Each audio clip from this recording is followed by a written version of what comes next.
Good evening, ladies and gentlemen, and I welcome all of you guys back to another Elden Ring OST reaction video. Where tonight, ladies and gentlemen, as we are starting to close out on a lot of our Elden Ring reactions, we are sort of getting to the end of the really big ones I wanted to talk about, and I think we're sort of I'd say got about 6 or so more that I personally wanted to check out before we get to the end. And well, at least by the time until I actually start streaming my gameplays of Elden Ring, which hopefully they'll make for some entertaining viewing, if nothing else. So now we move on to just the name of this boss is intriguing by itself. Metia, the Mother of Fingers.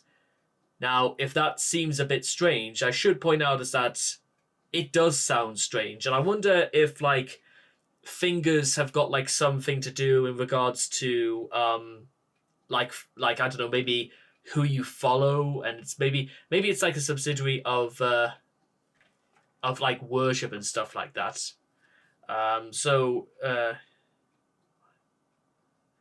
That should be really interesting. And what I think is going to be even more surprising is that without even seeing what the hell this thing is or whatever the hell this fight takes place in, this will be again one of those things about going into this kind of blind. But as opposed to the blind leading the blind, it's time to see what this is all about. So if you guys want to check out the video for yourselves, it's down below. So here we go. Metia, the Mother of Fingers. Here we go.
It's Now that's really interesting because it's almost how can you get a handle on what is it meant to be holy? Is it meant to be tragic? There's a lot of different themes for this going on at the same time, and I'm not entirely sure which one it's really supposed to be. Which it might be a combination of multiple things, perhaps.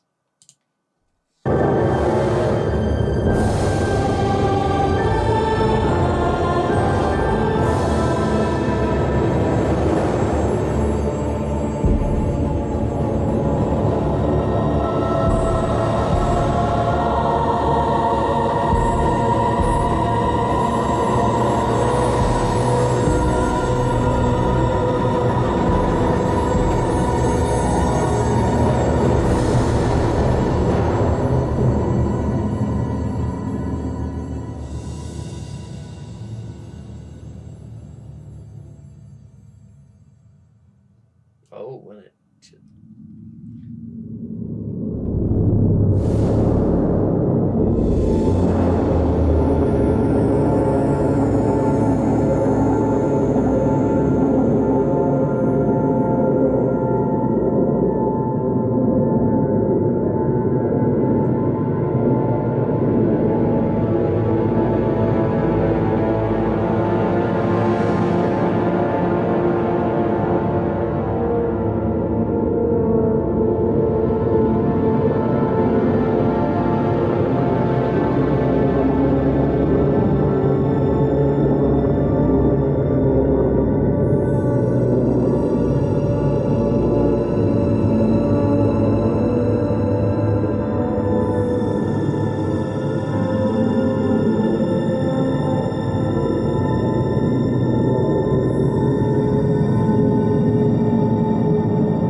Now that might be that's probably the most unique fight but like OST I've ever heard in this game, because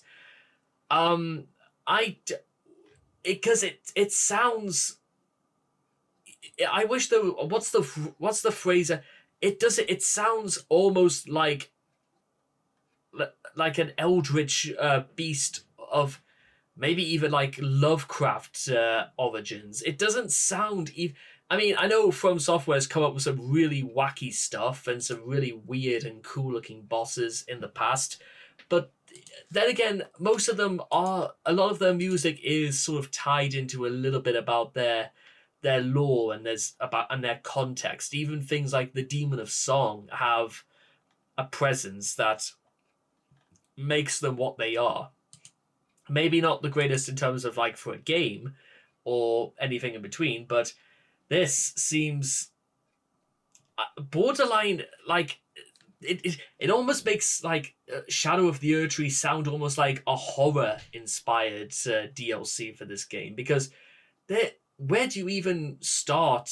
Perhaps is the right word. Where do you start on how do you categorize what the Mother of Fingers could look like? Where do you even begin to start categorizing about what like terrors await you upon seeing it? Is it almost like on par for someone like Bale the Dread?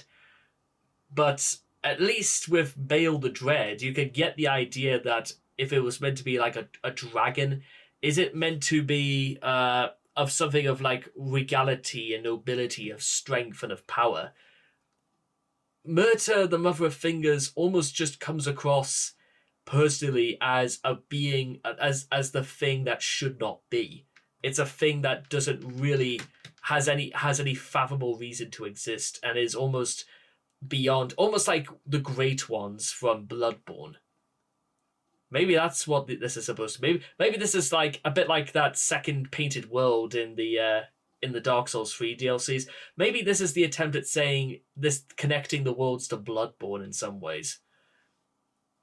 I mean, I don't know for certain, but perhaps, ladies and gentlemen, is the word we're going to use. Perhaps. And with all that being said and done, I hope all of you guys have enjoyed Murta, the Mother of Fingers OST, and I cannot wait to see all of you guys again in the next video. Take care, and bye-bye for now.